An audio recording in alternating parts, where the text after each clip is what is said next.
Condensateur dans un circuit CA. Nous avons vu précédemment qu'un condensateur peut bloquer le courant en continu.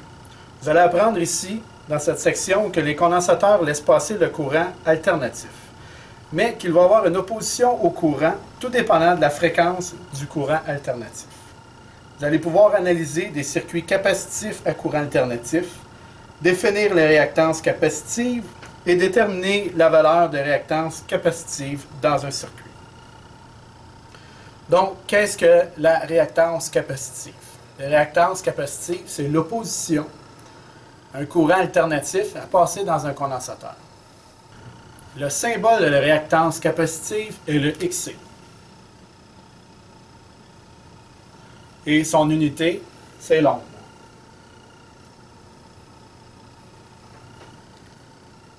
Donc, je vais vous faire un petit circuit simple pour vous montrer la réaction du courant dans un condensateur dans un circuit alternatif. Donc, je débute avec un générateur de signal de 1 kHz.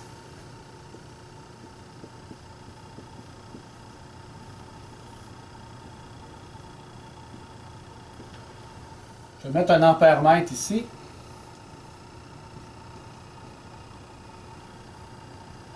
Et un condensateur d'une valeur de, disons,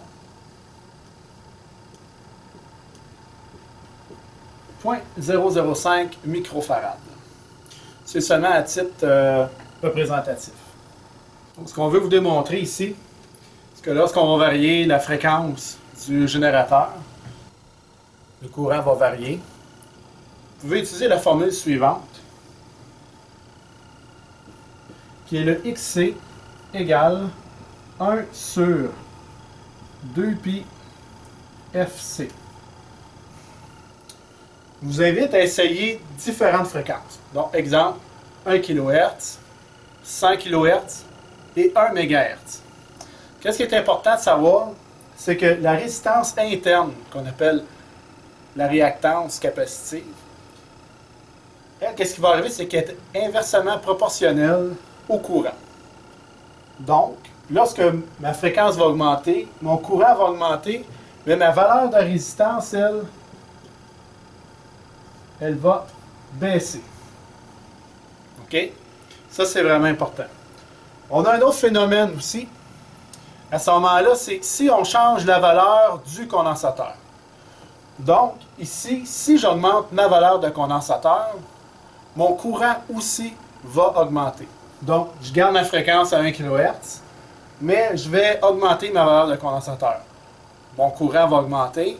Donc, étant donné que ma valeur de résistance ou ma réactance capacitive est inversement proportionnelle à mon courant, à ce moment-là, je vais remarquer qu'au niveau de la résistance, elle va baisser.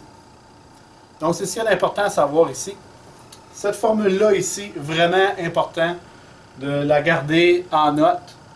Ça fait partie des formules primordiales en électronique. Donc, je vous laisse continuer par la suite pour faire le prochain exercice.